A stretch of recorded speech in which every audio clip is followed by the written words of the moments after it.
ఇవాళ సాధకుల కోసం, మంత్ర జిజ్ఞాసుల కోసం ఒక అత్యంత శక్తివంతమైనది మరియు అత్యంత వింతైన సాధన గురించి చెప్తున్నాను, వినండి. ఈ సాధన పేరు ప్రేత వశీకరణ ధూమవతి సాధన అంటారు. ఎవరైతే ఈ ప్రేత వశీకరణ ధూమవతి సాధన చేస్తారో వారికి ధూమవతి పరివారంలో ఉన్న భూత ప్రేతాలు ఈ సాధన చేసే సాధకులకు స్వయంగా ప్రేత ధూమవతి ఆజ్ఞకు లోబడి సాధకునికి వశమై ఉండును. ఈ సాధన ఇంట్లో ప్రాక్టీస్ చెయ్యకూడదు. ఏదైనా నది దగ్గరలో ఉన్న శ్మశానంలో మాత్రమే ఈ సాధన చెయ్యాలి. బయట లేదు, ఇంకా వేరే ప్రదేశాలు లేవు. ఇంట్లో అస్సలు చేయకూడదు, గుర్తుపెట్టుకోండి. ఈ సాధన పూర్తి సమయం, ఈ సాధనకు సిద్ధి పొందే సమయం 44 రోజులు. రోజుకి 5000 జప సంఖ్య ప్రతిరోజు 5000 చెయ్యాలి. సాధన చేసుకునే సమయం మధ్యాహ్నం 11 గంటల నుండి సాయంత్రం 4 గంటల వరకు.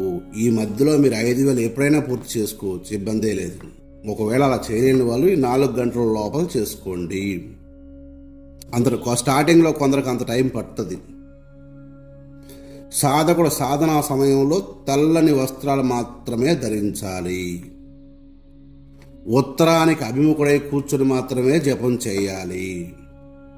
జపమాలగా హాకిక్ మాలనే వాడాలి, గుర్తుపెట్టుకోండి. జపమాలగా హాకిక్, నల్లని పూసలు ఉంటాయి, హాకిక్ మాలని, దాన్ని మాత్రమే వాడాలి.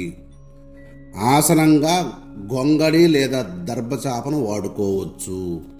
సాధకుడు ప్రతిరోజు సాధనకు కూర్చునే ముందు ఒక రావి ఆకులో 3 ఎండు చేపలను పెట్టుకొని, ముందే సమకూర్చి పెట్టుకోండి మీ దగ్గర. 3 ఎండు చేపలు ఫిష్, ఎండిపోయిన ఫిష్లు 3 చిన్నవి ఒక ఆకులో పెట్టి, సాధనకు ఎక్కడైతే సాధకుడు కూర్చుంటాడో, సాధనకు ఎక్కడైతే ఉంటుందో ప్లేసు, దానికి కొంచెం దూరంగా, కొంచెం ఒక 2-3 అడుగుల దూరంలో అక్కడ పెట్టేసి మీరు సాధన చేసుకోండి. యథాప్రకారం మీ సాధనకు ఉపక్రమించాలి. సాధకుడు 5000 జపం పూర్తవ్వగానే మరమరాలు అంటే రైస్ పేలాలు అంటారు, లేదా మనం ఒగ్గాని తయారు చేస్తారు కదా, ఆ బొరుగులు, మరమరాలని పైకి కొన్ని తీసుకొని, చేతిలో పిడికిడి తీసుకొని పైకి చల్లి రావాలి. ఈ మంత్రంతో అభిమంత్రించి పైకి చల్లి రావాలి. ఇలా ప్రతిరోజు ఈ సాధన జరిగినన్ని రోజులు చేయాల్సిందే. ఇలా ప్రతిరోజు చేస్తున్న సాధకునికి ఏ రోజైతే తన పక్కన పెట్టినటువంటి ఆకులో పెట్టినటువంటి చేపలు, కొన్ని అదృశ్య దేవత, కొన్ని అదృశ్య హస్తాలు వచ్చి వాటిని తీసుకుంటాయో, అలా జరిగినా సాధకుడు భయపడకూడదు. ఇది హఠాత్ పరిణామం కనుక సాధకుడు భయపడకుండా ఉండాలి.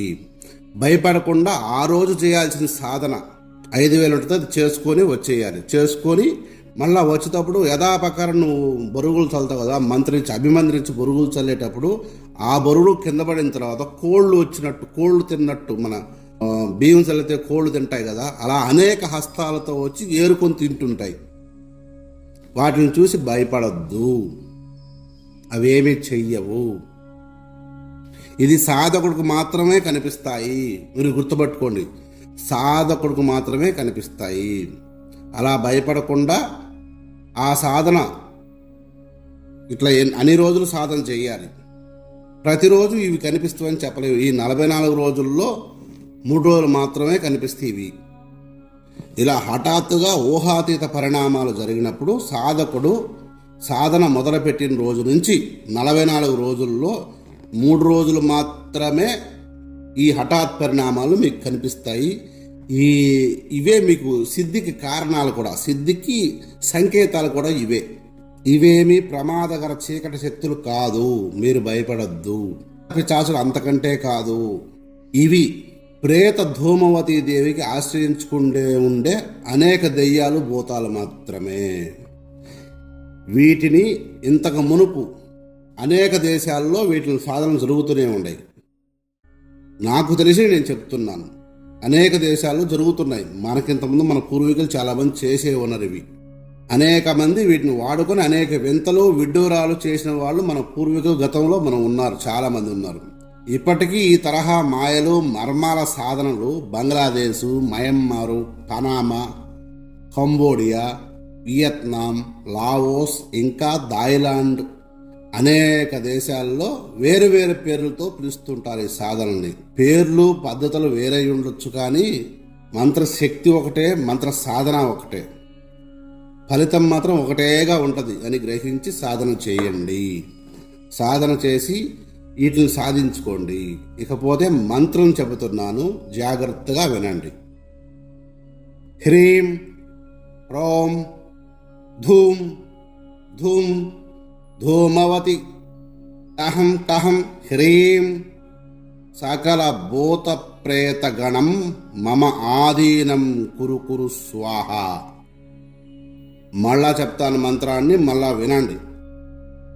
హ్రీం హ్రోం ధూమ్ ధూమ్ ధూమవతి అహం టహం హ్రీం సకల భూత ప్రేత గణం మమ ఆధీనం కురు కురు స్వాహ అనే ఈ మంత్రాన్ని నదికి పక్కనున్న శ్మశానంలో మాత్రమే జపం చెయ్యాలి.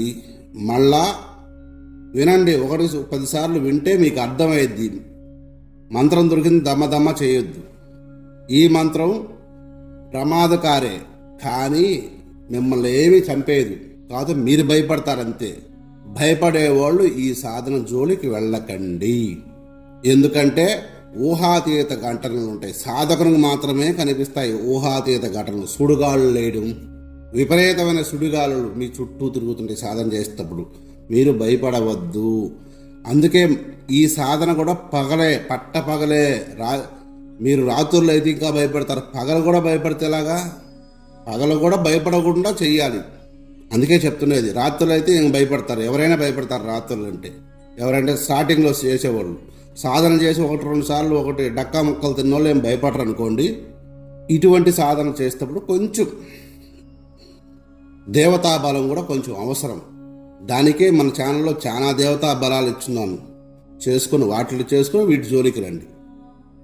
ఈ విద్య, ఇటువంటి మహామహా విచిత్రమైన విద్యలు అనేకం ఉంటాయి. అనేకం తెలియచేయడమే ఈ ఛానల్ ఉద్దేశం. ఇందులో చేసుకోండి. మీరు ఒకవేళ చేసేవాళ్ళు ఉంటే చెయ్యండి. మా సహాయం తప్పనిసరిగా ఉంటుంది. కాకపోతే మేము మీ ముందుకు రావాలంటే ఇంకా కొంచెం టైం పడుతుంది. మేము కొన్ని అనివార్య కారణాల వల్ల ముందుకు రాలేకున్నాం. అంటే ముందుకు రాలేక కాదు, ఇంకా టైం ఉంది మాకు. మిమ్మల్ని కలుస్తాం ఒకరోజు. ఈ సాధన చేసే సాధకులందరినీ కలుస్తాం ఒకరోజు. లేదు మీరు మధ్యలో ఏదైనా సాధన చేస్తున్నారా, నాకు కొన్ని ఫొటోస్ పెట్టండి మీరు సాధన చేస్తున్నట్టు, నాకు తెలుస్తుంది, నాకు అర్థమైపోద్ది. అప్పుడు ఖచ్చితంగా నేనే వస్తాను మీకు సాధనలో హెల్ప్ చేయనీకి. మీరు ముందు సాధన చేసి శక్తులు సాధించండి. ఇలా అనగానే ఏమంటారు, నువ్వు సాధించావా గురువు గారు అంటారు. నేను సాధించానో లేదో అనేది నాకు మాత్రమే తెలుసుద్ది, మీకు తెలియాల్సిన అవసరం లేదు. మీరు నేను చెప్పింది చేసుకోండి. నీకు ప్రూఫ్ కావాలంటే సందర్భం నిదానంగా ధర్మ మార్గంలో మీకు ఖచ్చితంగా నీకు సందర్భం వచ్చినప్పుడు ఖచ్చితంగా ప్రూఫ్ అనేది నీకు తెలుసుకుంటావు. కాబట్టి అదన ప్రసంగం మాటలకు కాకుండా సాధన చేయగలిగే దమ్మునిలో ఉంటే సాధన చేయి. మార్గాలు నేను చూపిస్తాను, ఊరికే టైం పాస్ చేయకు. లేదు ఇవన్నీ గురువు గారు ఏదో టైం పాస్కు చెప్తున్నారు, ఈయన ఏదో యూట్యూబ్ ఛానల్ పెట్టి టైం పాస్ చెప్తున్నాడు అనుకుంటే టైం పాస్కే విను, లేదా వినకపోతే డోంట్ వరీ. కాబట్టి ఇంకంతకంటే నేను ఇంతకంటే ఎక్కువ స్పీచ్ దలుచుకోలేదు ఈ ప్రపంచానికి. సర్వే జన సుఖినో భవంతు.